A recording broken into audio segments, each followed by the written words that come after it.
Bien le bonjour à tous, je vous propose une petite revue sur ma liseuse, la Kindle Paperwhite. Je vais vous parler des avantages et des inconvénients de cette liseuse, mais je pense qu'ils peuvent s'appliquer à la plupart des liseuses. C'est parti!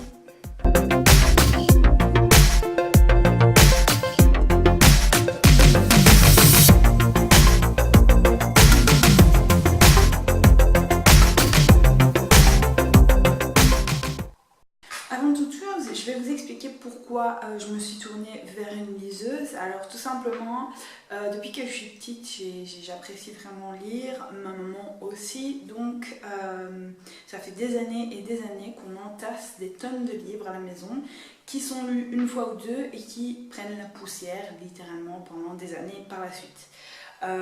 Donc c'est un petit peu un déclic aussi du point de vue minimalisme, etc. pour ma part, et un déclic plutôt voilà, technologique pour ma mère qui en a vu plusieurs fois en prenant le train et qui pensait que ce serait un bon moyen pour elle d'accéder à un plus grand nombre de livres plus facilement. Donc au départ j'étais partie sur une Kobo, donc ça c'était mon idée de départ. Et puis quand j'ai voulu en offrir une pour ma maman, je me suis rendu compte qu'elle était beaucoup plus familiarisée à l'interface d'Amazon, etc. Et donc je me dis je vais pas trop la perturber en lui prenant une Kobo, ce sera beaucoup plus facile, elle a déjà un compte Amazon, etc. Donc ce sera beaucoup plus facile aussi de configurer sa liseuse. Donc ça c'était une chose. Donc moi j'ai un peu attendu pour me décider sur le modèle que j'allais prendre après que ma mère ait reçu la sienne pour son anniversaire. J'ai attendu un petit peu, j'ai utilisé un petit peu la sienne parce qu'à l'époque voilà, j'habitais encore tout le temps chez mes parents. Donc j'ai pu utiliser la sienne assez régulièrement avant vraiment de prendre une décision. Et alors j'ai pu me rendre compte que vraiment la Kindle Paperwhite que j'avais offerte à ma mère avec mes cousines et ma tante était vraiment un bon choix pour moi aussi. Donc mes parents m'en ont acheté une du coup pour mon anniversaire à moi. Et alors, comme c'était la période de fête, ils l'ont eu à 99 € à la place de 129, oui c'est bien ça. Donc je vous conseille d'ailleurs de profiter des périodes de fête. Donc j'ai vu même qu'il avait fait des promotions sur les Kindle pour la Saint-Valentin, enfin peu importe. À toutes les périodes de fête, systématiquement la Paperwhite descend à 99 €. Donc si vous voulez économiser 30 € et avoir une liseuse d'une telle qualité, je vous le conseille vraiment. Donc maintenant je vais vous parler des points positifs de la liseuse Kindle Paperwhite et bon, parfois des liseuses en général. Je dirais que la plupart des critères que je vais énoncer ici sont valables pour la plupart des liseuses. Donc ne vous formalisez pas trop sur le fait que j'utilise une Paperwhite. Donc comme je vous l'ai dit un petit peu plus tôt, c'est un accessoire minimaliste par excellence. Donc pour les personnes qui souhaitent minimaliser leur possession, voilà, avoir de la place dans leur intérieur, c'est vraiment un accessoire génial parce qu'un livre, encore une fois, on achète un livre, on le lit une fois, deux fois peut-être, trois fois si on l'aime vraiment bien, et puis il prend la poussière sur une étagère et ça prend énormément de place. Donc c'est vraiment quelque chose que je recommande aux liseurs en série, on va dire, un peu comme moi et ma mère, qui une fois qu'ils ont fini un livre en entament un autre et puis qui finalement se retrouvent avec une pièce complètement engorgée, voire plusieurs pièces de livres, quoi. Le deuxième argument positif pour moi qui est réellement majeur, c'est que la liseuse elle est très facilement transportable. Donc moi elle est presque tout le temps dans mon sac. Dès que je quitte la maison je l'ai dans mon sac. Comme ça, si je me retrouve quelque part dans une salle d'attente ou à faire un trajet, etc. et que je m'ennuie, j'ai toujours ma liseuse avec moi. Et en même temps, j'ai presque toute ma bibliothèque avec moi puisqu'on peut stocker plusieurs milliers de livres sur une liseuse. Le troisième argument, c'est que c'est confortable pour lire au lit dans n'importe quelle position. Alors je ne sais pas si comme moi, vous vous retrouviez parfois à lire dans votre lit et à vous dire dans quelle position je vais encore me mettre avec un bras qui s'endort, à devoir se rouler d'un côté puis de se rouler de l'autre pour être dans une position confortable pendant que vous lisez. En tout cas moi c'était mon cas.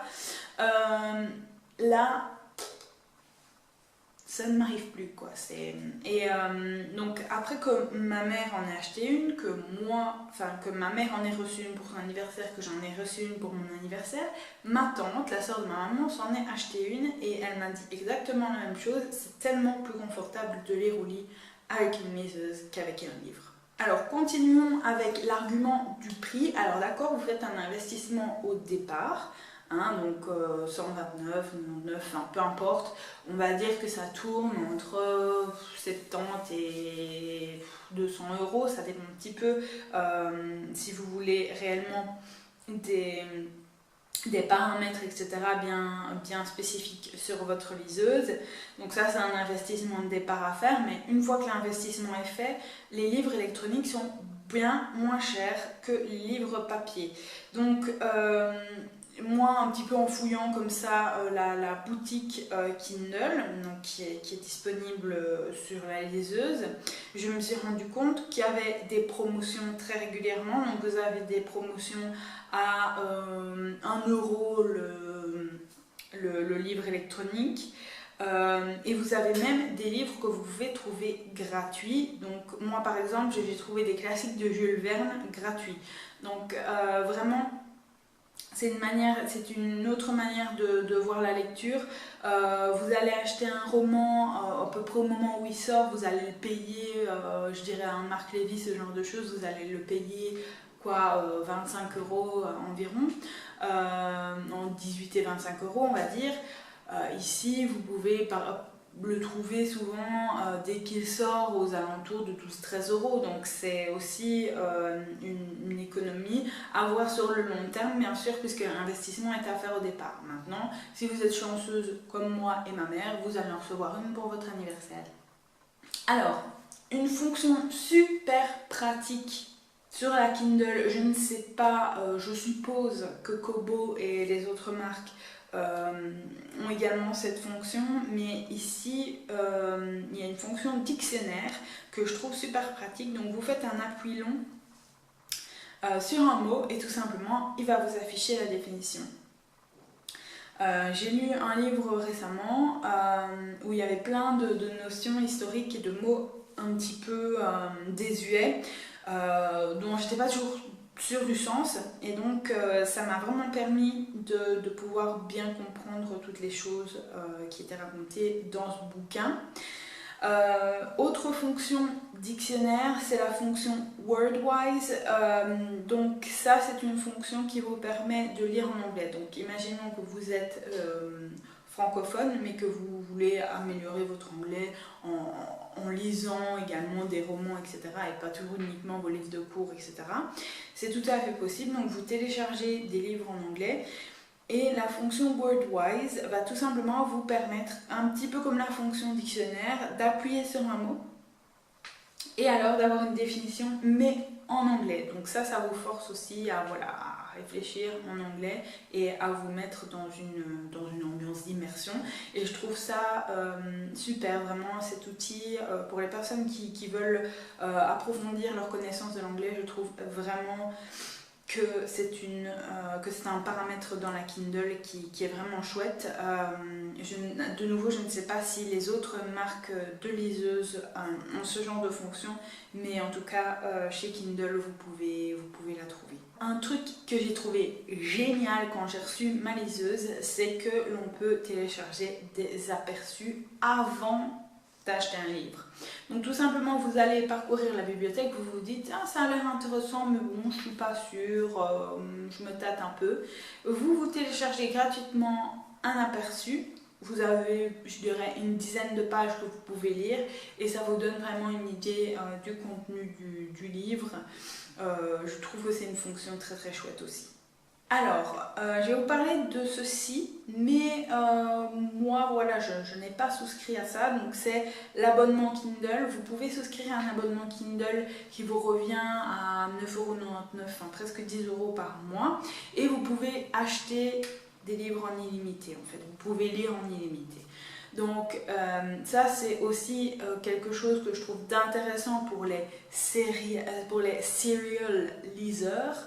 Donc je pense que pour les personnes qui lisent vraiment de gros volumes mensuellement, ça peut vous faire des économies. Après, vraiment à vous de voir si c'est rationnel de payer 10 € par mois ou si vous êtes comme moi depuis que j'ai fait mes études, que j'ai un smartphone, blablabla, je dirais que je lis quand même vachement moins le soir qu'avant et donc je ne sais pas réellement si mes 9,99 € par mois seraient rentabilisés. Je dirais qu'à peu près maintenant je lis un livre par mois parce que bon voilà, je suis toujours tentée le soir par mon smartphone, etc. Et donc je lis moins qu'auparavant, mais si vous lisez énormément, c'est une formule que je vous recommande. Alors, un truc qui est génial, c'est la longue vie de la batterie. Donc moi je lis assez peu, ma maman lit plus intensivement et elle a, depuis qu'elle l'a, depuis septembre, elle a dû la recharger 4 fois peut-être. Donc ce qui est assez génial, c'est que contrairement à un téléphone ou une tablette, ce genre de choses, la durée de vie de la batterie est beaucoup plus longue, donc vous allez pouvoir, voilà, surtout si vous coupez le mode avion, si vous enclenchez le mode avion, pardon, quand vous n'êtes pas en train de télécharger le livre, de faire de recherche ou quoi que ce soit. Je vous recommande vraiment de le mettre en mode avion et du coup la batterie va vraiment durer super longtemps. Vous pouvez tout à fait recharger votre Kindle avant de partir en vacances, partir 10-15 jours et revenir et toujours avoir de la batterie.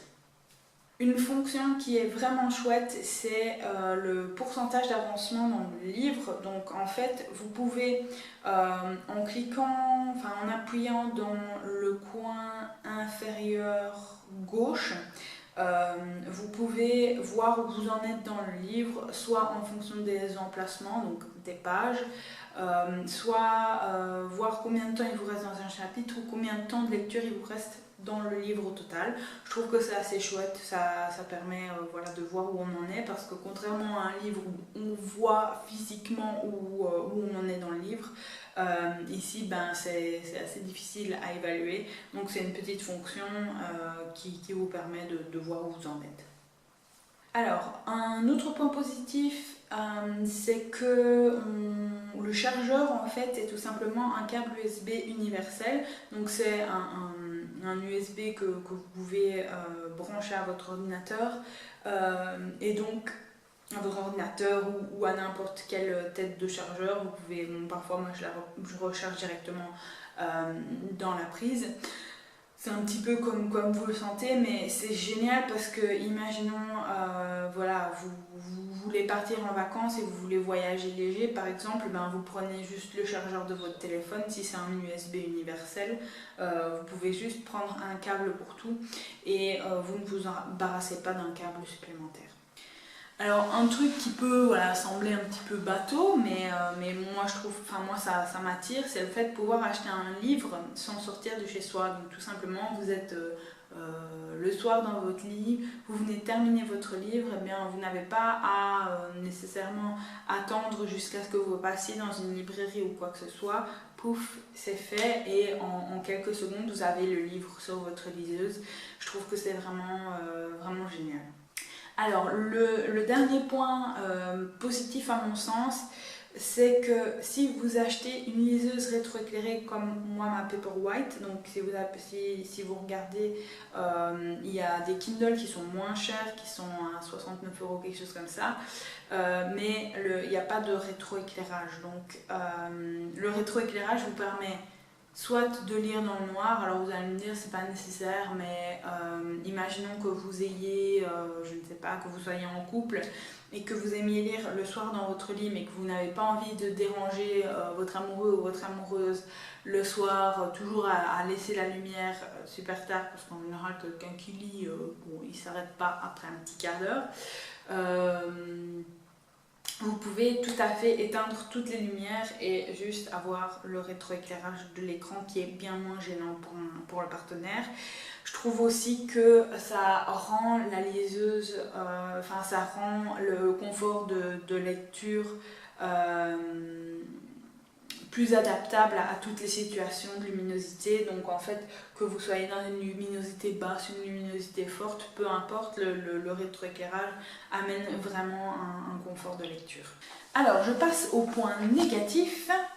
Le premier point négatif à mon sens est qu'il est difficile de prêter des livres. Donc voilà, si vous êtes quelqu'un qui achète un livre et puis qu'il le prête à votre copine, à votre maman, etc., ça va être forcément un petit peu plus compliqué. Maintenant, il est toujours possible de brancher votre Kindle sur votre ordinateur, de faire une copie du fichier AZW, donc ça c'est le format des livres électroniques Kindle, et de faire une copie et voilà, de l'envoyer à quelqu'un qui a une Kindle, et voilà, peu importe le format avec lequel vous lisez, mais vous pouvez toujours copier le fichier et l'envoyer, c'est faisable. Alors je viens d'aborder le sujet. Les Kindle ont un format spécifique qui est le AZW, donc le format EPUB est beaucoup plus répandu que le AZW, et donc si vous, par exemple, vous aviez une autre liseuse auparavant mais que vous voulez convertir tous les livres que vous aviez sur celle-là, enfin peu importe, c'est possible, c'est faisable. Il y a des convertisseurs qui se trouvent sur Google, mais voilà, c'est une manipulation en plus, c'est un petit peu plus compliqué, donc voilà. Il faudra passer presque automatiquement par la boutique Kindle si vous voulez acheter des livres, parce que la plupart du temps, vous allez tout simplement trouver des formats EPUB que vous pourrez essayer de transférer sur votre Kindle, mais qui ne seront même pas détectés par votre Kindle. Alors un autre point négatif, c'est que l'écran en noir et blanc ne permet pas par exemple de regarder des livres d'images ou des BD, donc c'est un petit peu dommage, mais en même temps ces écrans-là ne produisent pas de lumière bleue, donc le fait que ce soit des écrans uniquement en noir et blanc, il n'y a pas de lumière bleue qui va s'en dégager. La lumière bleue, c'est quoi? C'est cette fameuse lumière que vous retrouvez sur vos smartphones, vos ordinateurs, vos tablettes, etc. et qui a une influence sur la qualité de votre sommeil. Ici, ce n'est pas du tout le cas.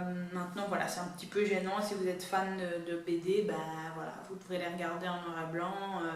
Livres d'images, pareil. Dans les points positifs, je vous avais dit que la batterie était vraiment de longue durée, et je reste sur mes positions par rapport à ça. Maintenant, le fait que ce soit sur batterie, voilà, vous expose à ce que vous puissiez tomber à court de batterie. Donc, contrairement à un livre, vous avez un livre dans votre sac, ben voilà, c'est pas possible que ça tombe à court de batterie. Une Kindle, ça peut tomber à court de batterie. En même temps, voilà, le livre et la liseuse ont chacun leurs avantages. Ici, voilà, c'est que c'est sur batterie, et donc il faut être prévoyant et penser à ce que votre liseuse soit bien chargée avant un déplacement. Alors, moi, c'est pas un argument négatif qui me concerne, parce que voilà, je suis pas très attachée à ces choses-là. Maintenant, il est vrai que ça n'a ni l'odeur ni la texture du papier. Donc pour ceux qui sont très old school et qui aiment bien la texture, l'odeur du papier, etc., voilà, ici vous allez pas du tout retrouver ça forcément. Maintenant, je trouve que la qualité, la définition des lettres, etc., apporte réellement un confort de lecture, et donc voilà, ça contrebalance un petit peu l'effet Madeleine de Proust un peu que l'on perd par rapport au livre. Alors, un point négatif, c'est qu'il faut le Wi-Fi ou la 3G pour acheter un livre, ça me paraît logique. Comme je le disais par rapport à la batterie, une fois de plus, il faut être prévoyant. Imaginons que voilà, vous n'avez pas de livre d'avance sur votre Kindle, que vous vous retrouvez dans un train pendant 2 heures et que vous n'avez plus rien à lire, bah vous n'avez plus rien à lire, quoi. Au bout d'un moment, si vous n'êtes pas un peu prévoyant, ça ne va pas fonctionner. Comme vous l'aurez compris, ma liseuse est réellement devenue un indispensable pour moi. Elle est toujours dans mon sac quand je quitte la maison. Donc, comme je vous l'ai dit, pendant les déplacements, parfois sur le temps de midi au boulot, parfois le soir, j'essaye quand même de lire plusieurs fois par semaine. Elle rend beaucoup plus pratique la vie des lecteurs en série pour moi. Alors, un petit conseil, faites comme moi et investissez dans une housse comme celle-ci. Donc là, ma liseuse est en veille. Ça permet, en fait, c'est vraiment une coque qui va venir complètement protéger votre liseuse. Et je trouve que c'est un achat indispensable si vous vous déplacez. Parce que si vous mettez ceci dans un sac, je me dis, l'écran, le boîtier, tout ça, va tout simplement se griffer dans votre sac. Et donc, puis même pour protéger des chutes, je trouve que ce genre de petite housse s'avère indispensable. Vous pouvez en trouver bien sûr sur Amazon. Et vous possédez une liseuse ou vous préférez lire à l'ancienne? Dites-moi tout dans les commentaires. N'hésitez pas à vous abonner pour me suivre, à aimer cette vidéo et à cliquer sur la petite cloche si vous souhaitez recevoir des notifications quand je posterai. À bientôt les petits poillons!